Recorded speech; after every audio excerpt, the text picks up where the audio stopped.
जय माता दी। आप सभी भक्तों का आपके अपने YouTube चैनल श्री कृष्ण दीवानी में हार्दिक स्वागत है। आज मैं आपके समक्ष श्रीमद् देवी भागवत महापुराण के तीसरे दिन की कथा प्रस्तुत कर रही हूँ। तो आइए सर्वप्रथम माता का ध्यान करेंगे। श्री जगदम्बिकाय नमः। ओम ऐं ह्रीं क्लीं चामुंडाय विच्चे। सूत जी बोले, हे मुनिवरों, अब आप लोग एक अन्य इतिहास सुनिए जिसमें इस देवी भागवत के महात्म्य का वर्णन किया गया है। एक बार कुंभयोनि लोपामुद्रापति महर्षि अगस्त्य ने कुमार कार्तिकेय के पास जाकर उनकी भली भांति पूजा करके उनसे विविध प्रकार की बातें पूछी। तब भगवान कार्तिकेय ने दान, तीर्थ, व्रत आदि के महात्म्य से परिपूर्ण अनेक कथाओं का वर्णन उनसे किया। उन्होंने वाराणसी, मणिकर्णिका, गंगा तथा अनेक तीर्थों के महात्म्य का अत्यंत विस्तार पूर्वक वर्णन किया उनसे। उस वर्णन को सुनकर अगस्त्य मुनि परम प्रसन्न हुए और उन्होंने महातेज संपन्न कुमार कार्तिकेय से लोक कल्याण के लिए पुनः पूछा। अगस्त्य मुनि ने कहा, हे तारक रिपु, हे भगवान, हे प्रभु, आप मुझे देवी भागवत के महात्म्य तथा उसके श्रवण की विधि भी बताइए। श्रीमद् देवी भागवत नामक पुराण सभी पुराणों में अति श्रेष्ठ है, जिसमें तीनों लोकों की जननी साक्षात सनातनी भगवती की महिमा गाई गई है। यह सुनकर कार्तिकेय बोले, हे ब्राह्मण, श्रीमद् देवी भागवत के महात्म्य को विस्तार पूर्वक कहने में भला कौन समर्थ है। मैं इस समय संक्षेप से इसे कहूंगा, आप ध्यानपूर्वक सुनिए। जो शाश्वती सच्चिदानंद स्वरूपा भोग तथा मोक्ष को प्रदान करने वाली जगदम्बा हैं, वे स्वयं इस पुराण में विराजमान रहती हैं।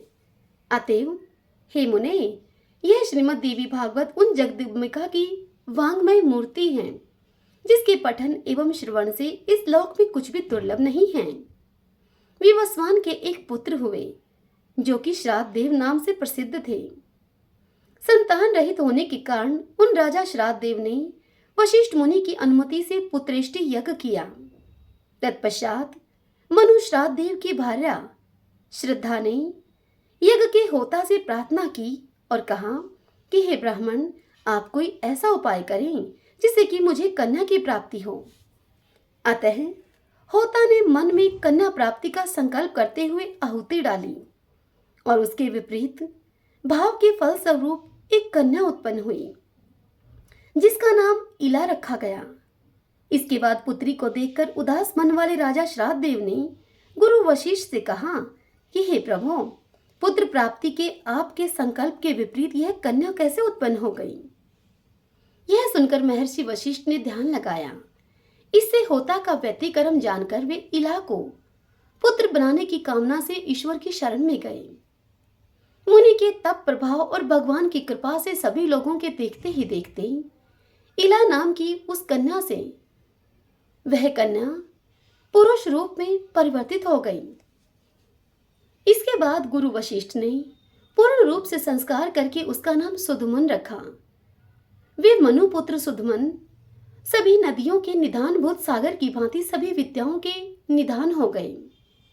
कुछ समय बीतने पर सुधमन अब युवा हुए और एक दिन सिंधु देशीय घोड़े पर चढ़कर वे अखेट के लिए वन में गए। अपने सहचरों के साथ वे कुमार सुधमन एक वन से दूसरे वन में जाते हुए भटकते रहे और फिर संयोग से वे हिमालय की तलहटी के उस वन में पहुंच गए, जहां पर कि किसी समय देवादिदेव भगवान शंकर अपनी भार्या अपर्णा के साथ आनंदपूर्ण मुद्रा में रमण कर रहे थे।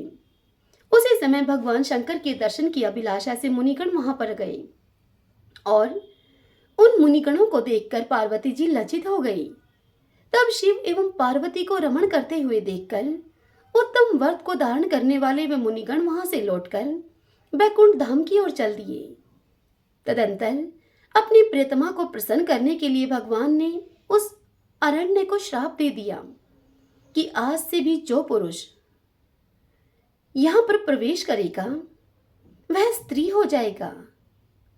तभी से पुरुषों ने उस वन में जाना त्याग दिया था और संयोगवश वहां पहुंचते ही सुधमन एक लावण्यमयी स्त्री के रूप में परिवर्तित हो गए। अपने सभी अनुचरों को पुरुष से स्त्री तथा घोड़ों को घोड़ियों के रूप में रूपांतरित होता हुआ देखकर सुधुमन अब आश्चर्यचकित हो गई। अब वह सुधुमन नाम की रूपवती तरुणी वन वन में विचरण करने लगी। एक बार वह बुद्ध के आश्रम के समीप पहुंची। स्थूल तथा उन्नत स्तनों वाली, बिंब फल के समान लाल होठों वाली, कंद फूल के समान श्वेत दांतों वाली, सुंदर मुख तथा कमल के समान नयनों वाली उस सर्वांग सुंदर तरुणी को देखकर कामदेव के बाणों से बिंधे हुए अंगों वाले भगवान बुद्ध उस पर अब मोहित हो गए। वह सुंदर बाहों वाली युवती भी चंद्रपुत्र कुमार बुद्ध पर आसक्त हो गई और बुद्ध के साथ रमण करती हुई उनके आश्रम में रहने लगी। हे महर्षि अगस्त्य, कुछ समय के बाद बुद्ध ने उस तरुणों से पुररवा नामक पुत्र को उत्पन्न किया। इस प्रकार बुद्ध के आश्रम में रहते हुए कई वर्ष बीत जाने पर किसी समय उसे अपने पूर्व वृत्तांत का स्मरण हो आया और वह दुखित होकर आश्रम से चली गई। इसके बाद गुरु वशिष्ठ के आश्रम में पहुंचकर उन्हें प्रणाम करके सारा वृत्तांत उनसे कहकर पुरुषत्व की कामना करती हुई वह उनकी शरणागत हो गई। इस प्रकार सभी बातों को जानकर वशिष्ठ जी कैलाश पर्वत पर जाकर विधि विधान से भगवान शंकर की पूजा करके परम भक्ति से उनकी स्तुति करने लगे। वशिष्ठ जी स्तुति करते हुए बोले, हे शिव शंकर, हे करपदी, गिरिजा के अर्धांग एवं चंद्रमौली को बारंबार नमस्कार है। मृड सुखदाता, कैलाशवासी नीलकंठ, भक्तों को भोग और मोक्ष प्रदान करने वाले आपको नमस्कार है। शिव, शिव स्वरूप, शरणागत भयहारी, वृषवाहन, शरणदाता परमात्मा को नमस्कार है। सर्जन, पालन तथा संहार के समय ब्रह्मा, विष्णु तथा महेश्वर रूपधारी देवाधिदेव वरदायक तथा त्रिपुरारी को मेरा नमस्कार है। यज्ञ रूप तथा याजकों के फलदाता को बारंबार नमस्कार है। आप गंगाधर, सूर्य, चंद्र, अग्नि स्वरूप त्रिनेत्र को मेरा नमस्कार है। इस प्रकार मुनि वशिष्ठ के द्वारा स्तुति किए जाने पर करोड़ों सूर्य सदृश प्रभा से युक्त एवं भगवती पार्वती के साथ नंदी पर आरूढ़ होकर वे जगतपति भगवान शंकर प्रकट हो गए। चांदी के पर्वत के समान प्रभा वाले त्रिनेत्रधारी भगवान चंद्रशेखर शरण में आए हुए मुनि श्रेष्ठ वशिष्ठ से अत्यंत प्रसन्न होकर उनसे बोले। श्री भगवान शंकर ने कहा, हे विप्रशे, आपके मन में जो भी इच्छा हो वह वर मांगिए। उनके इस प्रकार कहने पर गुरु वशिष्ठ ने प्रणाम करके इला की पुरुष तव प्राप्ति के लिए उनसे प्रार्थना की। इसके बाद प्रसन्न होकर शंकर जी ने मुनि श्रेष्ठ वशिष्ठ जी से कहा कि 1 मास तक वह पुरुष रूप में तथा 1 मास तक वह नारी रूप में रहेगी। इस प्रकार शिव जी से वर प्राप्त करके महर्षि वशिष्ठ जी ने वर प्रदान करने के लिए सदा ही उत्सुक रहने वाली जगदम्बिका पार्वती को प्रणाम किया। करोड़ों चंद्रमा की कला कांति से युक्त तथा सुंदर मुस्कान वाली भगवती की सम्यक पूजा करके सदा के लिए इला की पुरुषत्व प्राप्ति की कामना से वशिष्ठ जी श्रद्धा पूर्वक देवी की स्तुति करने लगे। स्तुति करते हुए वे बोले, हे देवी, हे महादेवी, हे भक्तों पर कृपा करने वाली भगवती, आपकी जय हो। हे समस्त देवों की आराध्य स्वरूपा और अनंत गुणों की हे आगार, आपकी जय हो। हे देवेश्वरी, हे शरणागत वत्सले, आपको बारंबार नमस्कार है। हे दुखारणी, हे दुष्ट दानवों का नाश करने वाली भगवती, आपकी जय हो। हे भक्ति से प्राप्त होने वाली भगवती, हे महामाये, हे जगदम्बिके, हे भवसागर से पार उतारने के लिए नौका स्वरूप चरण कमल वाली, आपको नमस्कार है। आपके चरण कमलों की सेवा से ही ब्रह्मा, विष्णु तथा महेश आदि देवता विश्व के सर्जन, पालन तथा संहार हेतु सामर्थ्य प्राप्त करते हैं। पुरुषार्थ चतुष्टय अर्थात धर्म, अर्थ, काम और मोक्ष, इन चारों को प्रदान करने वाली हे देवेश्वरी, आप प्रसन्न हो। हे देवी, आपकी स्तुति करने में भला कौन समर्थ है? अतः मैं आपको केवल प्रणाम कर रहा हूं। महर्षि वशिष्ठ जी के द्वारा इस प्रकार भक्ति भाव से स्तुति किए जाने पर नारायणी पराम्बा दुर्गा भगवती तत्काल ही प्रसन्न हो गई।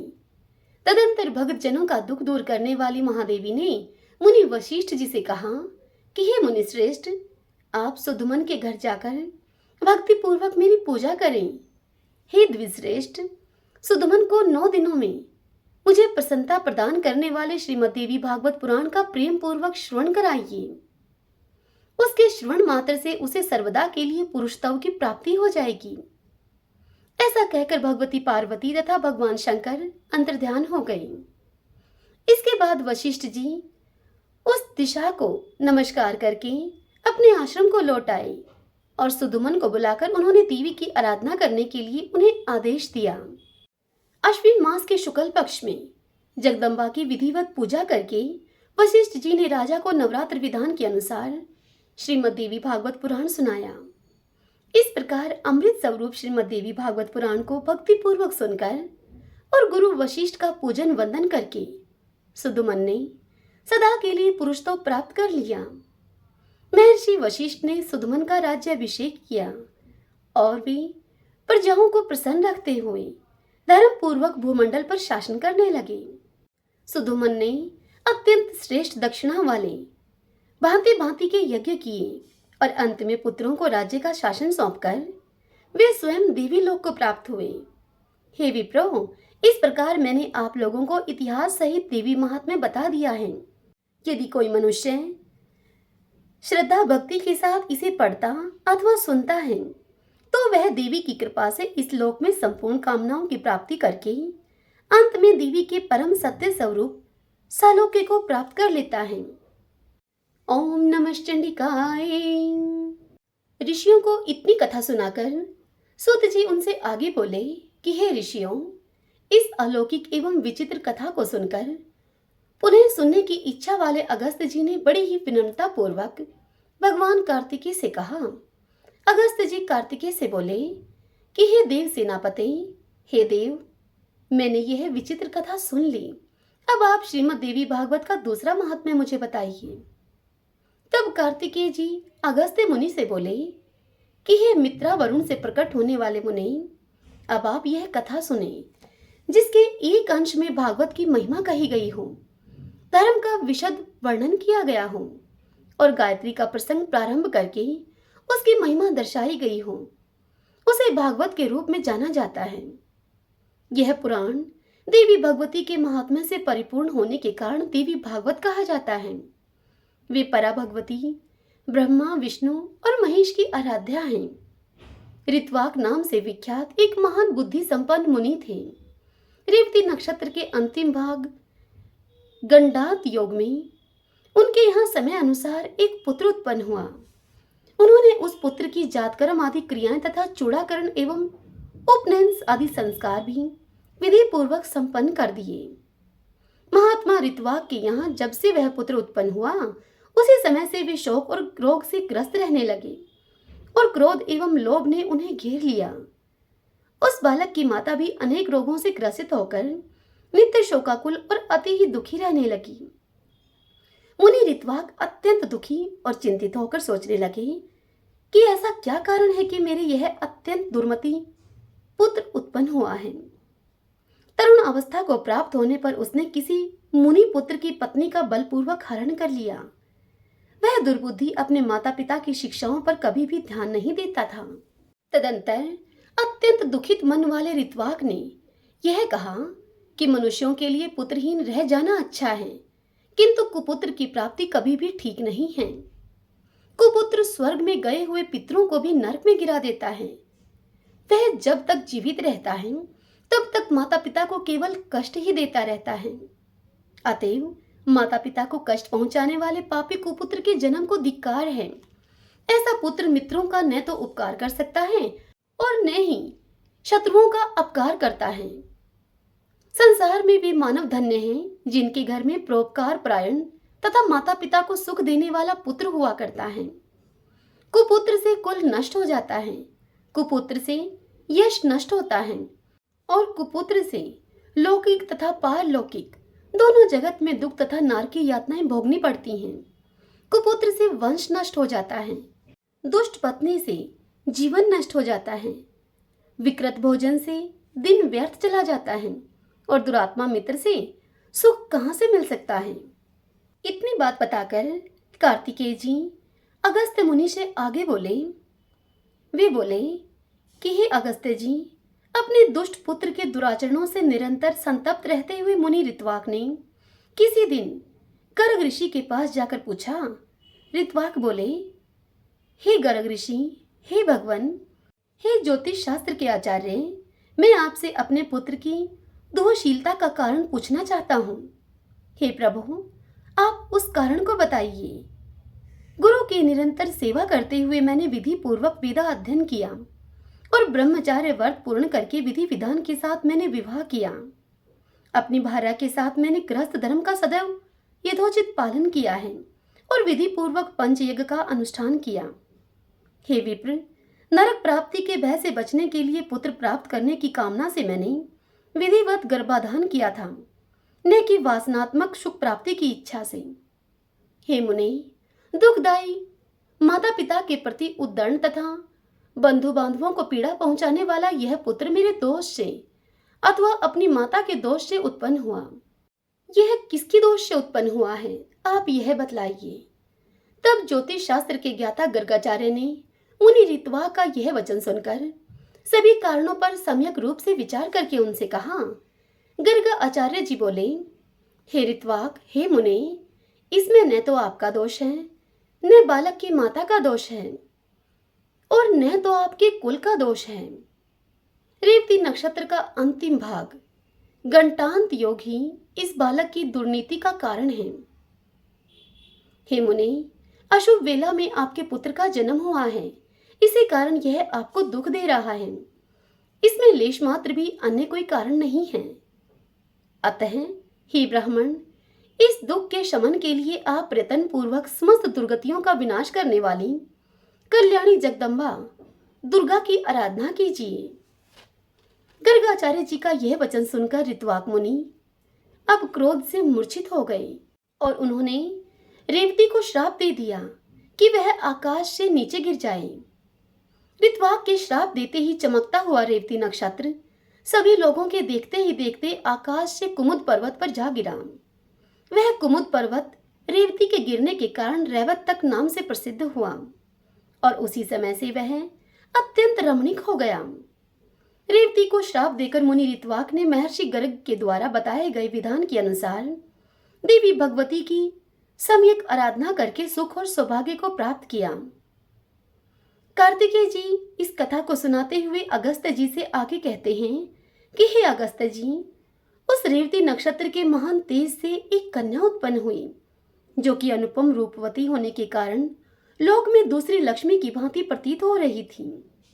रेवती नक्षत्र की कांति से प्रादुर्भूत उस कन्या को देखकर मुनि परमोच ने प्रसन्न होकर उसका रेवती यह नाम रख दिया।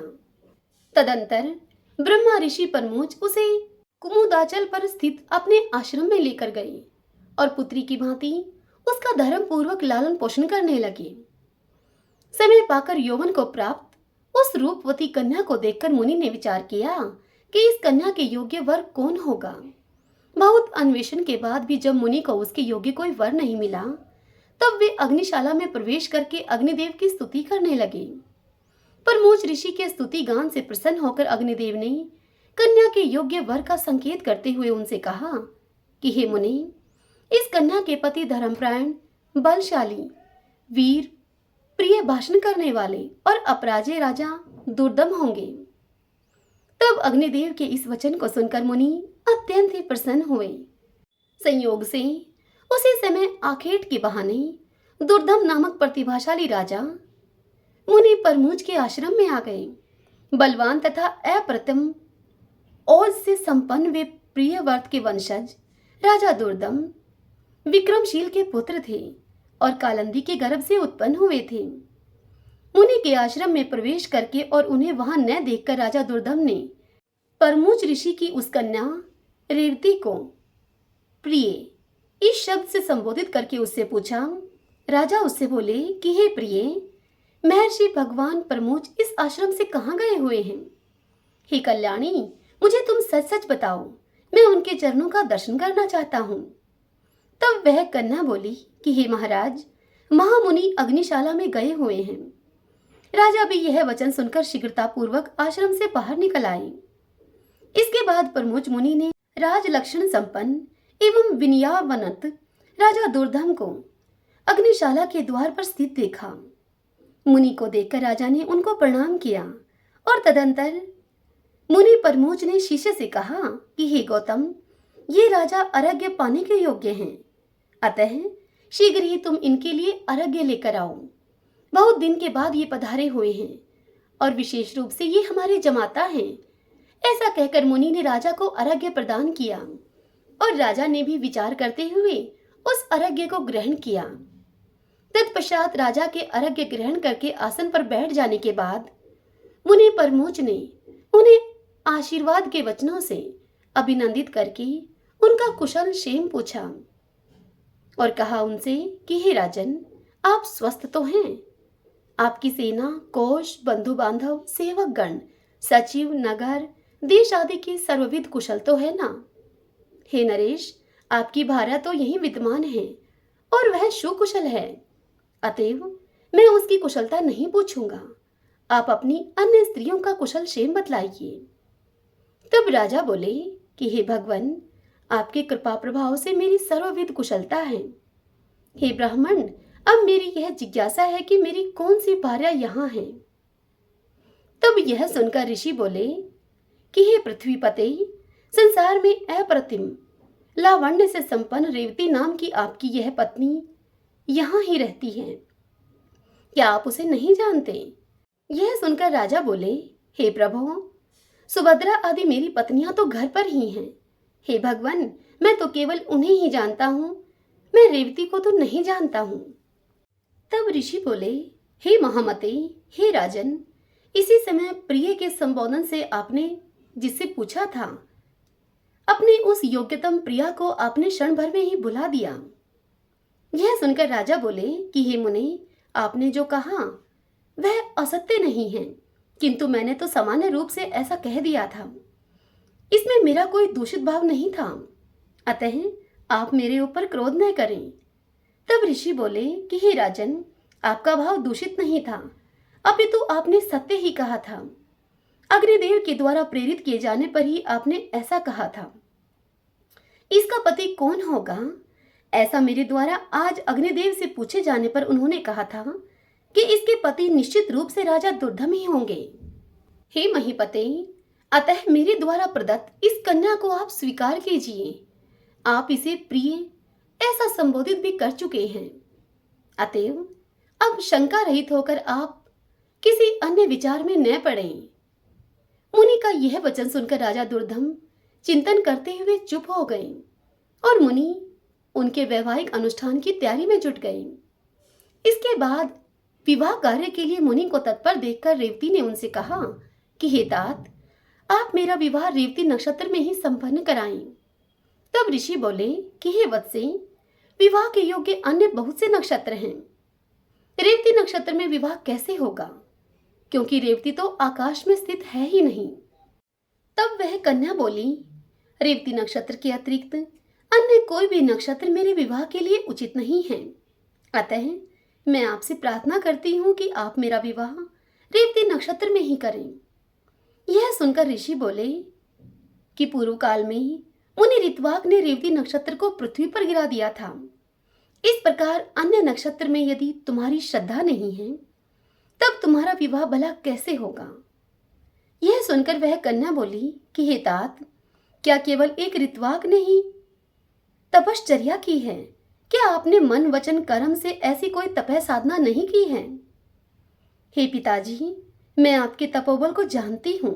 आप जगत की सृष्टि करने में समर्थ हैं, अतः आप अपने तप के प्रभाव से रेवती को पुनः आकाश में स्थापित करके उसे नक्षत्र में आप मेरा विवाह कीजिए। तब ऋषि बोले, हे पुत्री, तुम्हारा कल्याण हो। तुम जैसा मुझसे कह रही हो वैसा ही होगा। तुम्हारे हितार्थ में आज ही रेवती नक्षत्र को सोम मार्ग अर्थात नक्षत्र मंडल में स्थापित करूंगा। कार्तिकेय जी अगस्त्य मुनि को इतनी कथा सुनाकर आगे कहते हैं कि हे अगस्त्य जी, ऐसा कहकर मुनि ने अपने तपोबल से शीघ्र ही पूर्व की भांति रेवती नक्षत्र को फिर से नक्षत्र मंडल में स्थापित कर दिया। तदंतर मुनि परमोच ने रेवती नक्षत्र में वैवाहिक विधि के अनुसार महात्मा राजा दुर्धम को वह रेवती कन्या सौंप दी। इस प्रकार कन्या का विवाह कर देने के उपरांत मुनि ने राजा से कहा कि हे राजन, हे वीर, तुम्हारी क्या अभिलाषा है? वह अभिलाषा मुझसे कहो, उस अभिलाषा को मैं पूरी करूंगा। यह सुनकर राजा बोले कि हे मुनि, मैं स्वयंभू मनु के वंश में उत्पन्न हुआ हूं, अतः मैं यही कामना करता हूं कि आपकी कृपा से मुझे मनवंतराधिपति पुत्र की प्राप्ति हो। यह सुनकर मुनि बोले कि यदि आपकी यह अभिलाषा है तो आप देवी भगवती की आराधना कीजिए। ऐसा करने पर आपका पुत्र मनु अवश्य ही मनवंतर अधिपति होगा। श्रीमद् देवी भागवत जो पंचम पुराण के रूप में विख्यात है, उसका 5 बार श्रवण करने के उपरांत आपको मनोवांछित पुत्र प्राप्त होगा। रेवती के गर्भ से उत्पन्न रैवत नाम वाला 5वां मनु वेदवेता, शास्त्रों के तत्वों को जानने वाला, धर्मपरायण तथा अपराजेय होगा।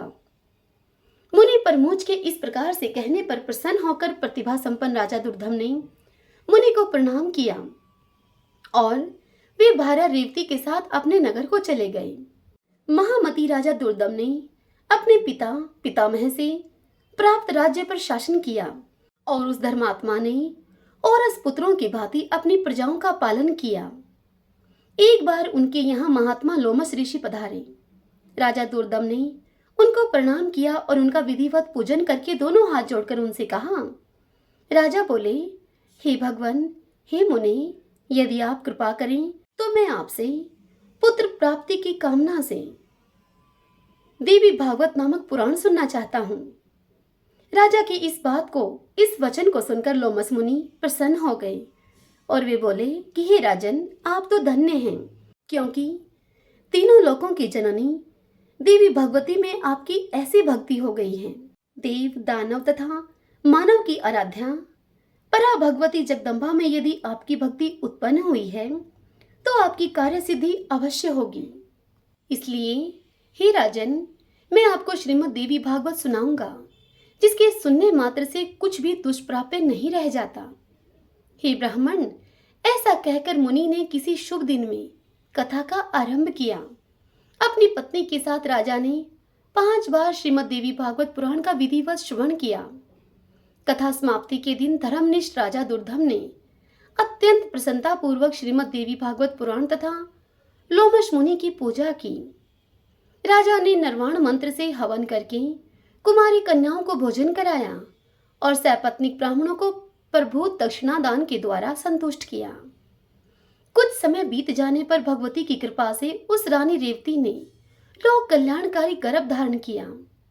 इसके बाद जब समस्त ग्रह नक्षत्र अपने अपने अनुकूल स्थानों पर थे और सभी मांगलिक कृत्य संपन्न हो गए थे, ऐसे शुभ समय में रेवती ने पुत्र को जन्म दिया। पुत्र के जन्म का समाचार सुनकर राजा दुर्धम अत्यंत प्रसन्न हुए और उन्होंने स्नान करके स्वर्ण कलश के जल से पुत्र का जातकर्म आदि संस्कार संपन्न किया। तदंतर राजा ने विधि पूर्वक दान देकर ब्राह्मणों को संतुष्ट किया। समय पर पुत्र का उपनयन संस्कार करके राजा ने अपने पुत्र को अंगों के सहित वेदों का अध्ययन करवाया। इस प्रकार राजा का वह रैवत नामक तेजस्वी पुत्र समग्र विद्याओं का निधान, धर्मपरायण, अस्त्र विशारदों में श्रेष्ठ, धर्म का वक्ता तथा धर्म का पालन करता हो गया। इसके बाद ब्रह्मा जी ने रैवत को मनु के पद पर नियुक्त किया और वे श्रीमान मनवंतर अधिपति के रूप में धर्म पूर्वक पृथ्वी पर शासन करने लगे। इस प्रकार मैंने देवी भागवत के इस प्रभाव का संक्षिप्त रूप से वर्णन कर दिया। श्रीमद् देवी भागवत पुराण के महात्म्य का विस्तार पूर्वक वर्णन करने में कौन समर्थ है। इसके बाद सूत जी कहने लगे, हे ब्राह्मणों, इस प्रकार श्रीमद् देवी भागवत का महात्म्य तथा उसकी विधि सुनकर और कुमार कार्तिकेय की पूजा करके अगस्त्य जी अपने आश्रम को चले आए। हे विप्रो, मैंने आप लोगों के समक्ष श्रीमद् देवी भागवत का यह महात्म्य कह दिया है। जो मनुष्य श्रद्धा पूर्वक इसका श्रवण या पठन करता है, वह इस लोक में संपूर्ण भोगों का सुख प्राप्त करके अंत में मोक्ष को प्राप्त करता है। ओम नमः चंडिकाय। भक्तजनों, आज की यह कथा यहीं पर पूर्ण हुई। आज की यह कथा आपको कैसी लगी? यदि पसंद आई हो तो वीडियो को लाइक करें और कमेंट बॉक्स में जय माता दी लिखना बिल्कुल मत भूलिएगा। जय माता दी।